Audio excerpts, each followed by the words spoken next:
Class 5 students, today we will be reading the second chapter of your book, and the name of the chapter is Ivan's Story. So first we will be gaining some knowledge about the writer who has written this story, and the name of the writer is Katherine Applegate. She is an American writer whose work include the fantasies and adventure novels. Her children's novel, The One and Only Ivan, has been recognized for the way in which the writer makes us think about how we treat animals and the feelings that animals have. Okay, so she's very popular American writer जिसने काफ़ी सारी adventurous या fantasy वाली novels लिखी है, and one of them is The One and Only Evans. शायद उसी पे आपकी स्टोरी भी बेस्ड है. So let's get started. Ivan is a gorilla who lives in a cage at a mall. He has spent 27 years either living in a human home or at the mall. The story told by Ivan is about how he has nearly forgotten his life in the wild. The book was inspired by the true story of Ivan, who lived in a similar situation for 27 years. So, यहाँ पे Ivan कौन है? Ivan is a gorilla जो कि एक cage में रहता है, and the cage is in a mall. उसने अपने 27 years या तो ह्यूमन होम में इंसान के घर में बिताए हैं या तो एक मॉल में. और ये स्टोरी इवान की लाइफ से रिलेटेड है कि इवान ने कैसे अपनी लाइफ वो भूल गया जो कि एक वाइल्ड एनिमल की लाइफ होती है. And the book is inspired by the true story of Ivan, who is a gorilla who has lived in a similar situation, जो एक ही situation में 27 years तक रहा. So the chapter starts with the grunt. So do you know what is the meaning of the word grunt? Grunt is a short, slow, very dim sound. I was born in a place human calls Central Africa, in a dense rainforest so beautiful no crayons could ever do it justice. Gorillas do not name their newborn right away, the way humans do. We get to know our babies first. We wait to see hints of what might yet be. तो ये gorilla कहाँ पे born हुआ था? एक इंसानी जगह पे जिसे वो इंसान बोलते थे द सेंट्रल अफ्रीका, जो कि एक बहुत ही डेंस रेन फॉरेस्ट से कवर्ड है और जहाँ पे बहुत ही ब्यूटीफुल और सिनेमैटिक सीनरीज है. मतलब बहुत ही अच्छा वेदर, क्लाइमेट और जगह है that is full of trees and plants. और यहाँ पे no crayons could ever do it justice. This is a phrase जिसका मतलब है कि चाहे इंसान कितनी भी कोशिश कर ले पर वो फॉरेस्ट जितना सुंदर चीज़ नहीं बना सकता. और गोरिल्ला अपने बेबीज़ को पैदा होने के जस्ट बाद ही नेम नहीं देते, जस्ट लाइक ह्यूमन डू. जैसे ह्यूमन करता है वैसे गोरिल्लाज नहीं करते. वो पहले बेबीज़ को जानते हैं, पहचानते हैं और फिर वेट करते हैं एक हिंट का जो उनका नाम दे सके. When they saw how much she loved to chase me around the forest, my parents decided on my twin sister's name, Tag. जैसे उन्होंने देखा कि मेरी मम्मा, मतलब उसकी मम्मा उसे कितना प्यार करती है और पूरे फॉरेस्ट में उसे ले लेके घूमती है, तो उसके पेरेंट्स ने डिसाइड किया कि उसकी सिस्टर के नाम पे ही उसका नाम होगा tag. Oh, how I love to play tag with my sister. She was nimble, but when I got too close, she would leap onto my unsuspecting father. Then I would join her and we would bounce on his belly until he gave us the grunt, a sound that meant enough. तो उन्हें tag के साथ खेलना अच्छा लगता था अपनी sister के साथ. और उसकी सिस्टर कैसी थी? वो बहुत ही जल्दी चलती थी और बहुत ही ईज़िली चलती थी. और जब वो उसके काफ़ी क्लोज पहुंचा, उसे पता चला कि वो अपने फादर के ऊपर जंप कर रही है. और जब उस गोरिल्ला ने भी अपनी सिस्टर को ज्वाइन किया तो वो दोनों ने अपने फादर के बेली पे, पेट पे बाउंस किया. और तभी उनके फादर ने एक ग्रंट दिया, बहुत तेज़ एक दहाड़ दी, बहुत ही लो साउंड में धीरे से, a sound that meant enough, और वो साउंड का मतलब होता था कि बस अब और नहीं. That gave never got old. वो ही गेम आज तक कभी भी पुराना नहीं हुआ.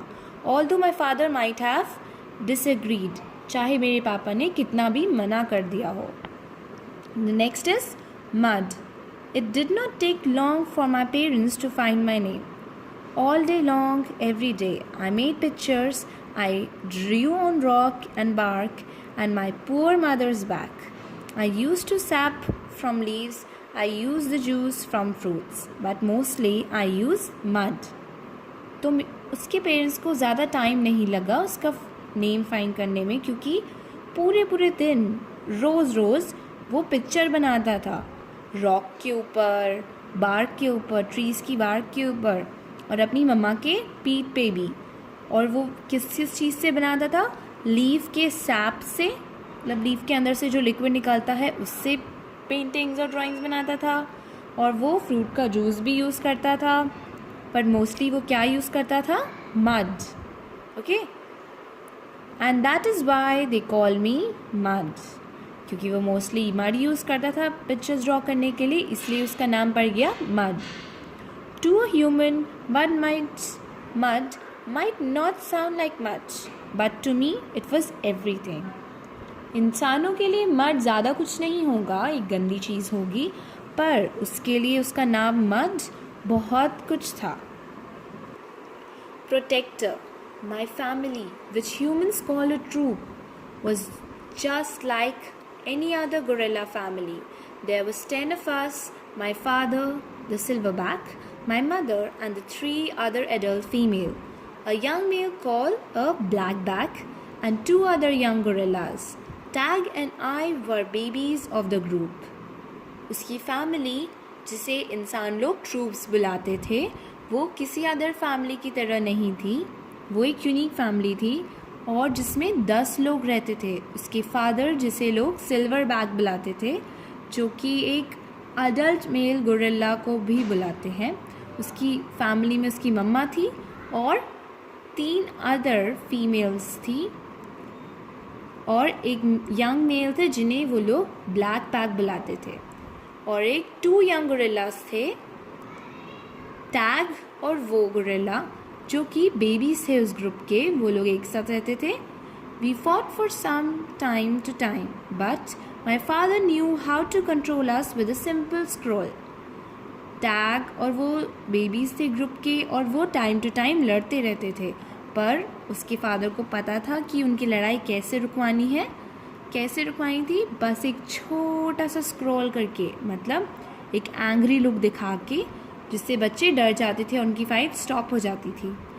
And for the most part we were happy to do what we were meant to do. और ज़्यादातर टाइम के लिए वो लोग खुश रहते थे कि वो क्या कर रहे हैं. To feed and search for food and nap and play. वो सोते थे, नैप लेते थे, खाते थे, फूड को सर्च भी करते थे और खेलते भी थे. My father was a master at leading us to the ripest fruit for our morning feast and finest branches for our night nest. He was everything a silverback is meant to be, a guide, a teacher, a protector. तो उसके father जो थे वो lead करने में master थे. वो उन्हें राइपेस्ट फ्रूट दिखाते थे कि कौन सा फ्रूट सबसे पका हुआ है उनके मॉर्निंग के ब्रेकफास्ट के लिए, और नाइट में रेस्ट करने के लिए भी वो लोग फाइनेस्ट ब्रांच को लाते थे, मतलब जो भी सबसे अच्छी ब्रांच होती थी उसी पे वो लोग रेस्ट करते थे. उसके फादर उसके लिए सब कुछ थे, एज अ सिल्वर बैक, जो कि एक गाइड भी थे, एक टीचर भी थे और एक प्रोटेक्टर भी थे जो उन्हें हमेशा प्रोटेक्ट करते थे. A perfect family. Gorilla babies, elephant babies and human babies are not so different except that a gorilla gets to spend the day riding on his mother's back. जो गोरिल्ला के baby होते हैं, elephant के babies होते हैं और इंसानों के बेबीज़ होते हैं, उनमें ज़्यादा डिफरेंस नहीं होता.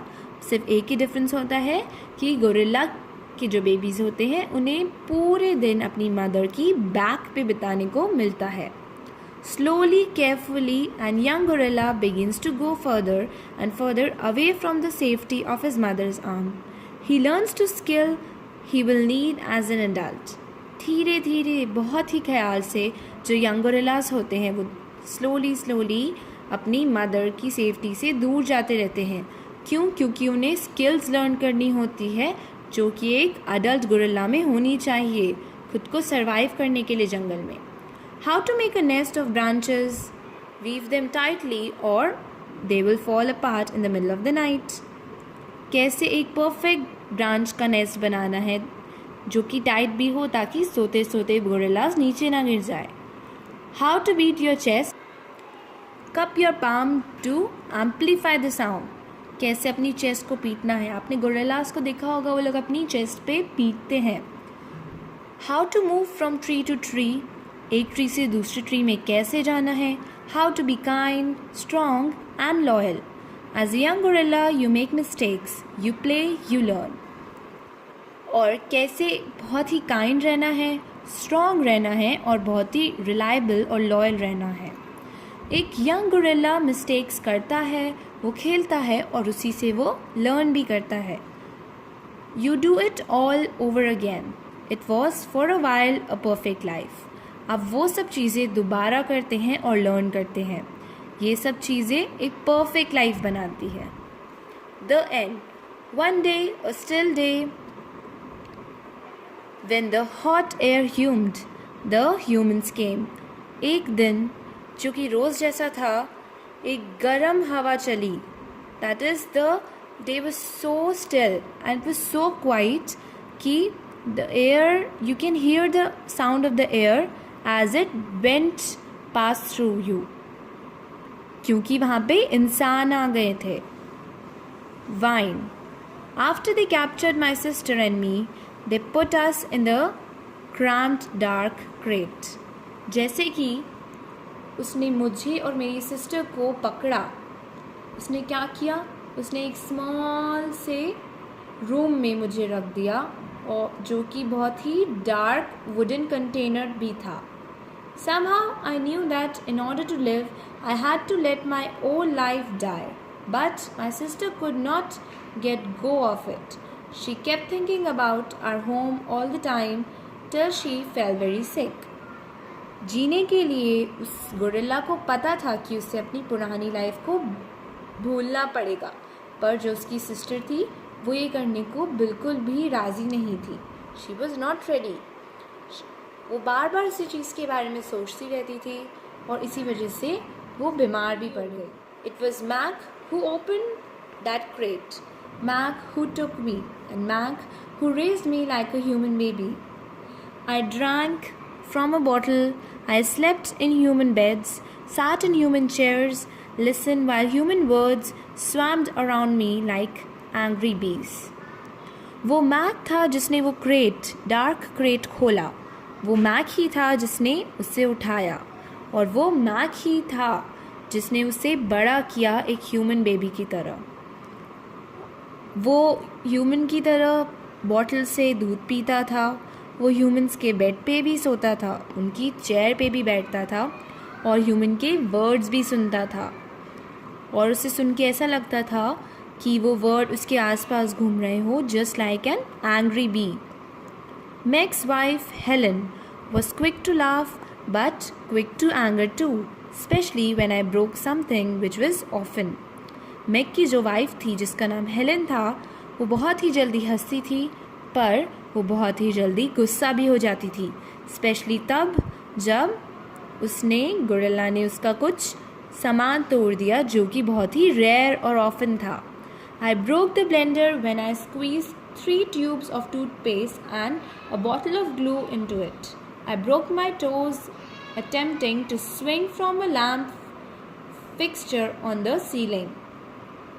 उसने वो ब्लेंडर तोड़ दिया था जब, और वो भी 3 ट्यूब का टूथपेस्ट और एक बॉटल ऑफ ग्लू भी. उसने उसकी टो तोड़ दी ये अटेम्प्ट करते हुए कि वो उस पर स्विंग करेगा जो कि सीलिंग पे लगा हुआ था. I broke 46 glasses. Well, it turns out there are many ways to break a glass. उसने 46 glasses तोड़ दिए थे. तब उसे लगा कि इतनी सारी तरीके से ग्लास टूट भी सकता है. Every weekend, Mac and Helen drove me to a restaurant where they ordered something for me. I went to baseball game, to the grocery store, to a movie theater. Her weekend पे Mac और Helen उसे एक restaurant में ले जाते थे और उसकी लिए कुछ ऑर्डर भी करते थे.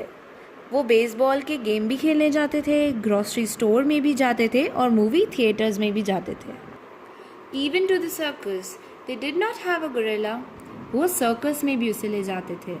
I rode a little motorbike and blew out candle on my birthday. वो एक छोटी मोटर बाइक भी चलाता था और अपना बर्थडे बनाने के लिए कैंडल्स पे ब्लू भी फूक भी मारता था. My life as a human was an exciting one, although my parents would not have approved. उसकी life as a human baby बहुत ही एक्साइटिंग थी, चाहे उसके पेरेंट्स उस चीज़ को अप्रूव करते या ना करते. Hunger. In my new life as a human, I was well taken care of. Yet at night, lying alone in my pajamas, I longed for a cheerful grunt of a play fight and the easy safety of my nearby troops. कहता है कि as a human, उसकी बहुत care तो हुई, पर जब भी वो सोता है तो वो रात में अपने बेड के ऊपर पजामास पहन के ये सोचता है कि अगर वो अपनी फैमिलीज़ के साथ होता तो उसे अपने फादर की ग्रंट सुनने को मिलती और एक मजाकिया फाइट भी, and the easy safety of the near by troops, मतलब जो उसके ट्रूप एक दूसरे को सेफ रखने के लिए उनका ख्याल रखते थे, वो भी उसे मिलता. Remember what happened to Tag? I told myself, don't think about the jungle.